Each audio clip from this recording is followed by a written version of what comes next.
Heidi Heitkamp of North Dakota joins us now. Senator, has Wells now, I don't know if I can say gotten in front of this, but a number of things have now happened since that last hearing before they return to the Hill tomorrow. Yeah, some things have happened by them and some things have happened to them. Obviously, the California news today is not good for Wells. 2 class actions filed by employees, some of who were fired for meeting quotas in a way that that was fraudulent, and others who were fired because they didn't meet quotas.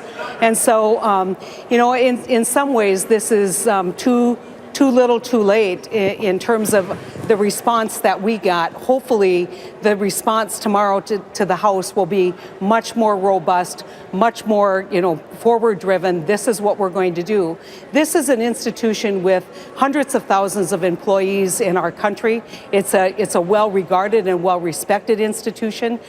This has been a major hit to its reputation, and I think, unfortunately, crisis management was not a course that was taught in the upper management of Wells Fargo, and as a result, they are really playing catch up now. Are you satisfied with the compensation that's been clawed back from the CEO and other top execs here? I hope that they will re-examine, as we look at this, additional rewards that were given to top management for meeting certain account quotas.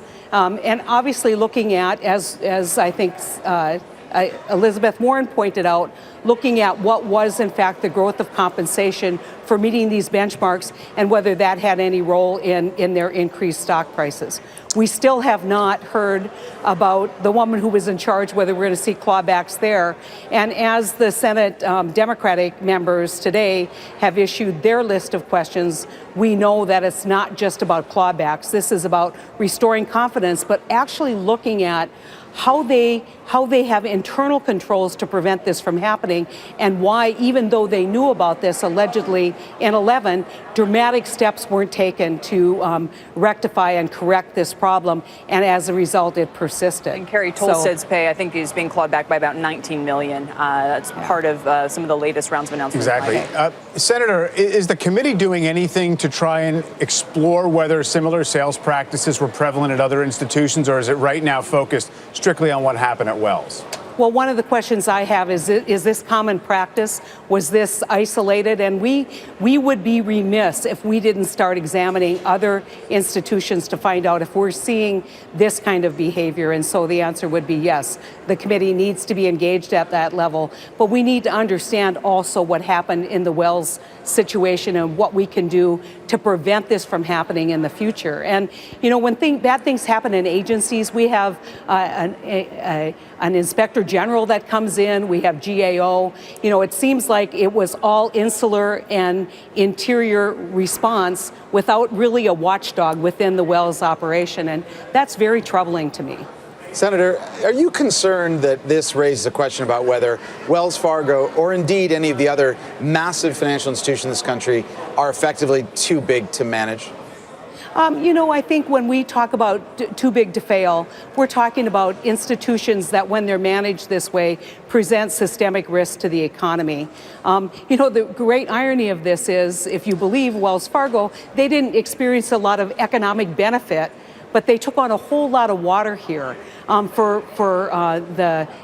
it was very high risk doing what was done and very low economic reward.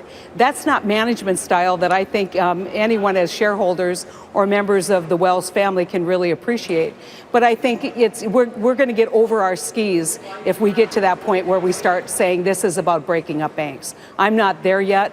I need to better understand what happened and whether we need additional regulation and additional controls so that we can, in fact, detect this much earlier. Senator, thanks for joining. Mike here had some ideas about combining, institutions. The Dakota, North? Oh, North and South Dakota. I mean, something like that. Where we, Right away, you guys go to that. Yeah, we got 4 senators. We're planning on keeping our 4, the Dakotas do. That's 4% of the country's senators right there.